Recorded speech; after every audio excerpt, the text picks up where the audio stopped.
What's up, everybody? We are in Hard Rock, Tampa. I got an Airbnb around 30 minutes from here in Lakeland for 9 days. The plan is to play a lot of poker, also have some fun in Orlando because I'm 1 hour away. Hard Rock Tampa looks great, just as every Hard Rock I've ever visited. Beautiful rooms, beautiful places. I'm excited to show you everything that is about to happen, and I hope you guys enjoy it. Welcome to the Poker Profit channel, the first poker vlog created to help you become a better poker player. I buy in for 600 right in the beginning of my session. Two guys recognized me from Poker Profit channel. To be really honest with you guys, even though that's great, people are recognizing me. If I'm there for profit, it's way better for people not to respect me and not to know who I am at all. That's fine, it's the price I have to pay. But you guys can feel privileged to be unknown inside the tables. First hand, I'm in the small blind with King Queen offsuit. Under the gun raises to 25. Everybody folds. And I decide to open fold here, the King Queen offsuit. $23 more to play out of position against a gentleman that has many hands in his range that are dominating me, such as Ace King, Ace Queen. I just don't feel it's a good spot to join the hand, so that's why I fold. Next hand, I'm in the big blind with King 7 offsuit. 3 limpers, small blind completes and I check. Flop comes King 8-7 with 2 hearts. I decide to lead for $15. Under the gun quickly re-raises me to 60. Everybody else folds. My effective stack is 590. Under the gun is an elderly gentleman. He was the same guy that raised 25 on that previous hand. And this limp from the under the gun and raising now seems to me that he has a lot of value. And he could have aces and ace king many times. So when the action gets to me, I'm thinking about doing something out of line, which is shoving all in. I know that's a lot, but I also know that if I had a lot of value, I would tend to just re-raise instead of shoving. While if I had a pair and flush draw, open-ended flush draw, I would tend to raise bigger, and I don't think he would be capable of folding aces and ace king. That I can see a lot in his range.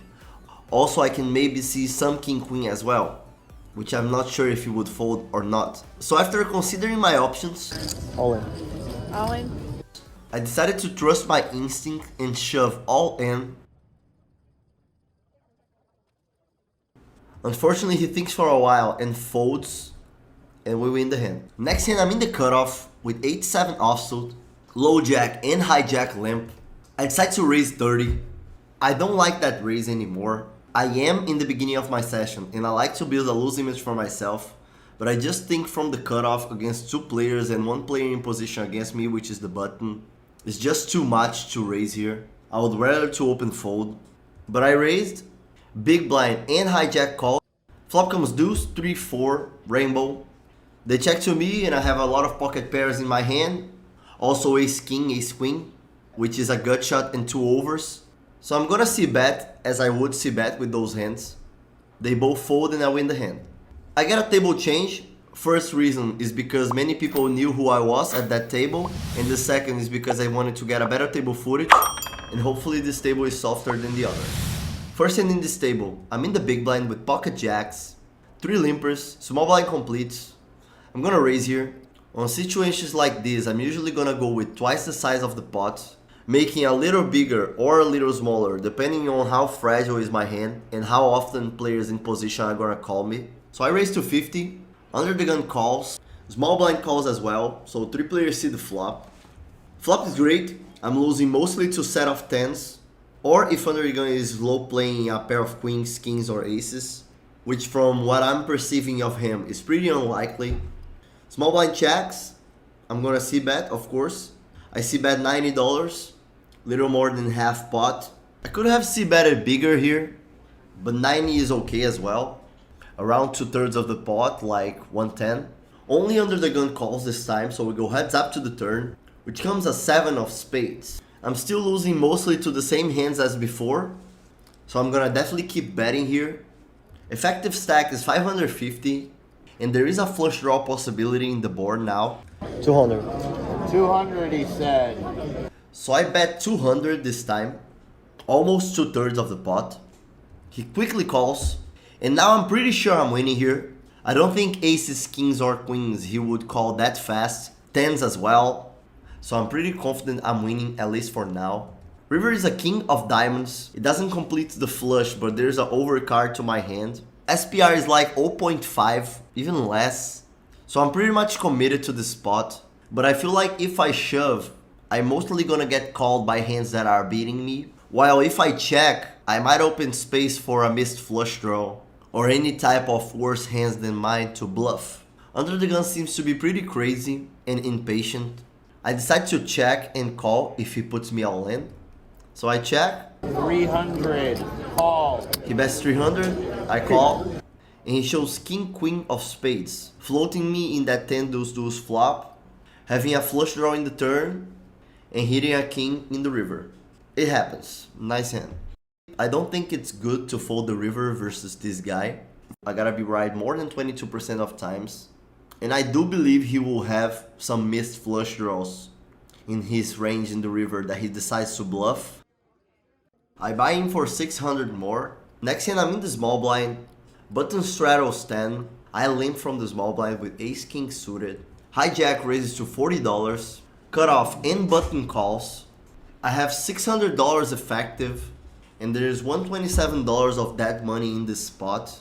I'm gonna definitely limp raise here. The question is how much. And as there is $127 of that money in the pot, and that's already like 20% of my stack, instead of call raising for 160 for example, All in. I decide to shove all in.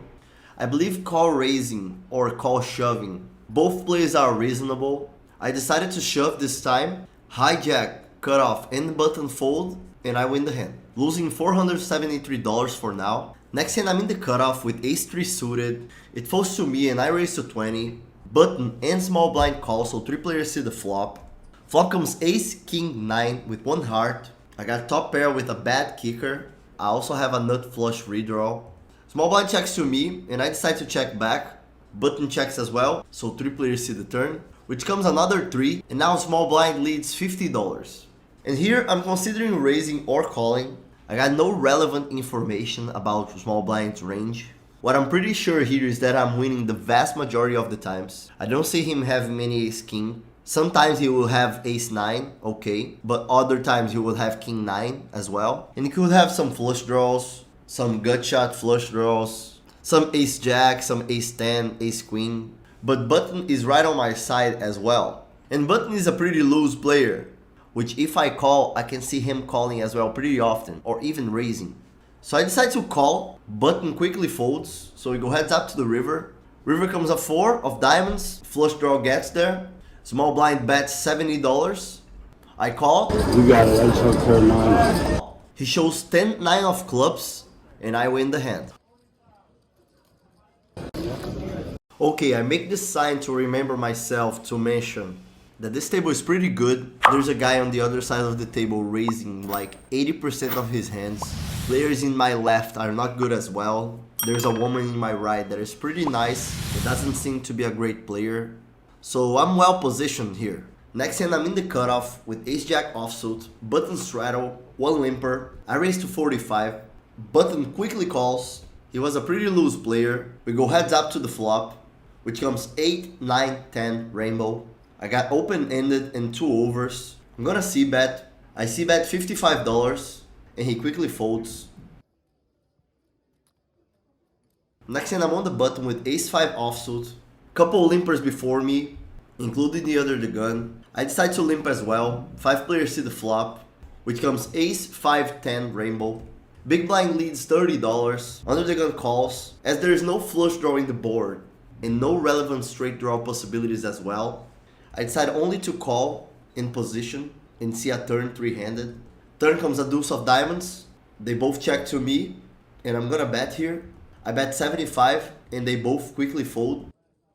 Next hand I'm in the low jack with pocket 8s. Button straddles 10. It folds to me and I raise to 40. Only button calls, so we go heads up to the flop, which comes king 4 deuce rainbow. Most of the times I'm gonna still be winning here, so I'm gonna bet to protect my equity. I c-bet $40 and he folds.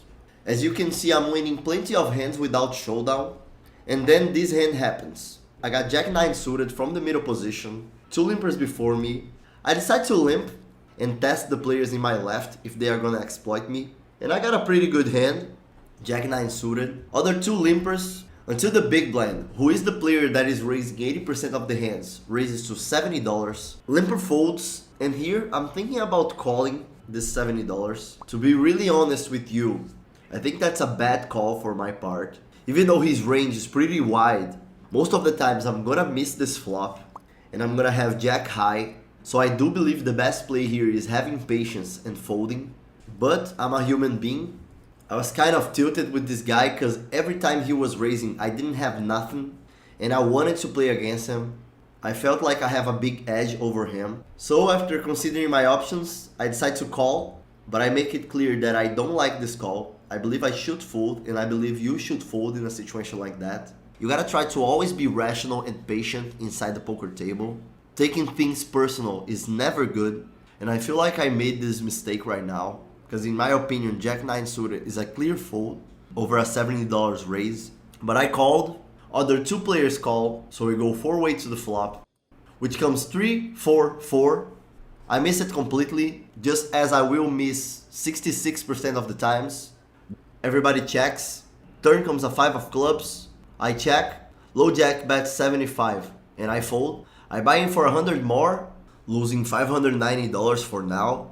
Next hand I'm in the big blind with pocket kings, under the gun raises to 15, two callers. I'm gonna definitely raise here, and as the table was really loose, and one of the callers was two of the craziest guys in the table, I re-raise a bigger sizing than usual. I make it 115, cut off and big blind call, which is great.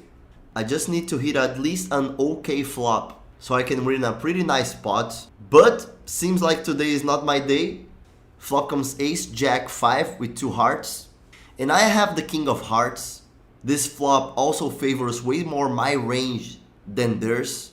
Remember that under the gun raise and cut off and big blind just called. So I have all the ace king, ace queen here, aces.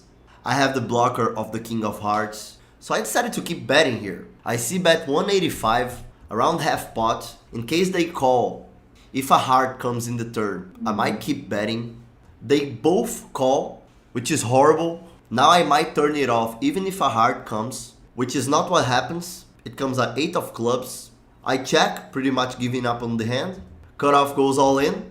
Crazy loose player on the button calls, and of course I fold. Cutoff had ace 8, hitting an 8 in the turn, and most likely the loose player had an ace as well, but loses the hand and gets out of the table. So the biggest fish in the table is out. I'm kind of tilted because nothing is working out. So I decide to take a walk and maybe come back later.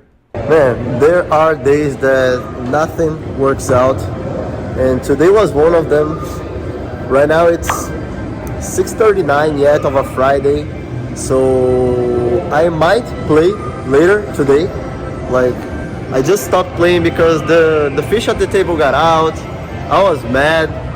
If I hit that flop, I'm gonna most likely get all my money back from that guy, especially if I hit a flop that he gets something of it. But some days nothing work out, and I'm not gonna go against the deck, you know. Seems like today is not my day. Maybe I'm gonna still play later. I'm just gonna clear my head, eat something, and then come back. That's an advice that I give it to you guys. If you guys are mad, if nothing is working out, maybe it's not your day, you know. Go home, do something you like, chill out. That there are many other days to come, and that's what I learned in the last 9-10 years that I play, you know. Every time I'm like this, I tend to lose more and more, so I'm not gonna go against the experience that I had, and maybe you guys should do the same. If I come back to play, you guys will check it out. That's the first time I'm here in Tampa. Love the game, love the table, pretty soft game, friendly. I was able to record without no one bothering me, so that was really nice. So yeah, overall, a good day because of those reasons I just told you so. Everybody's gonna lose sooner or later. I've been going into a good run lately, so I lost 894 in 3 hours. Hopefully next session I'm gonna get them back, and see you guys next time. I clear my head, get something to eat, and come back to the game. Hopefully things will improve. I'm gonna play good and run well. Pretty much the first hand, I got ace queen offsuit from the cutoff, button straddle stand, middle position limps, clear raise here from the cutoff. I raise to 45. Button thinks for a long while before deciding to call. Middle position full, so we go heads up to the flop, which is a pretty good one. Ace 9-9 with 2 spades. I don't have any spade in my hand. I'm gonna definitely keep betting here. I see bet 55. Button thinks for a while and decides to call. Turn is a blank, a 3 of hearts. If I was winning in the flop, I'm still winning in the turn. I'm gonna keep betting. Now I bet 115. Button calls again. Effective stack is 240, so SPR is pretty small. River is another blank, a 6 of hearts. I decide to shove all in. He quickly calls. I show the ace queen. It looks like you're Hollywooding the whole way, but I just have a good hand. And he shows 8-9 of clubs, having trips in the flop and winning the hand. Honestly, that's a pretty hard hand to escape, but I mean, some days is not your day, and honestly I feel that this was one of them. Nothing working out. I was impatient as well, mad, but those days are days that provides you great opportunities to learn, and I definitely learned this day, and hopefully you guys can learn with that too. Well guys, things got worse really quickly. That ace queen was literally the first hand, and one more opportunity for me to learn that when it's not your day, it's not your day, and for you guys too. Now it is definitely the end of this episode, and see you guys next time. Pretty tough session, but it happens. I hope you guys enjoyed this episode. Stay tuned because there's a lot of interesting things coming in the next ones. Hit the like and subscribe to the channel. The mission of this channel is helping you become a better poker player, and see you next time.